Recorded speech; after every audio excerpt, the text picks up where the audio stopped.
છે એ બહેનો આપ જોઈ શકો છો કે દર મહિનાની સુદના દિવસે અહીં આવી અને આવા બાળકોને આ દર મહિને મીઠાઈનું પ્રસંગને અનુરૂપ તહેવારને અનુરૂપ જે કંઈ વસ્તુ હોય એ વસ્તુનું વિતરણ કરે છે।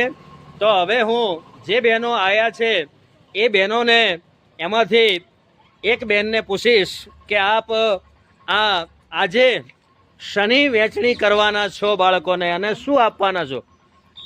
સાંભળીએ આ બહેનને। બોલો બોલો બોલો। મારું નામ ભગવતીબેન છે। હું અહીંયા હોળી નિમિત્તે ખજૂર વેચણી કરવાની છું આજે 11 હા, આપ જોઈ શકો છો કે અહીં ખજૂરની હવે વેચણી થવાની છે।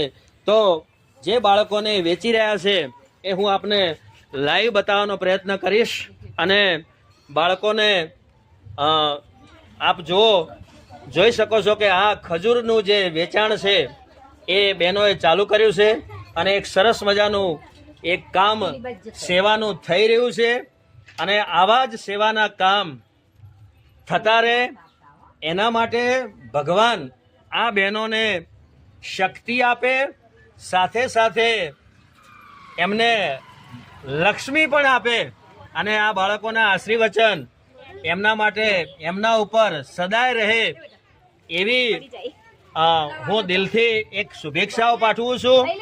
આપ જોઈ શકો છો કે જે બાળકો છે એ બાળકોના ચહેરા ઉપર કેટલી સરસ મજાની એક ખુશી આપણને જોવા મળે છે અને એક એક બાળક શિસ્તબંધ લાઈનમાં અહીંથી ખજૂર લઈ અને નીકળે છે અને આ ખજૂરની જે મીઠાશ છે એ મીઠાશ બાળકોના જીવનમાં આવે એવી ભગવાન સોમનાથને પ્રાર્થના।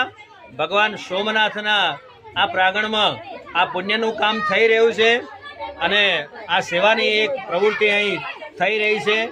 જે કંઈ બહેનો આ કામગીરી કરે છે એ બધા જ બહેનો ધન્યવાદને પાત્ર છે।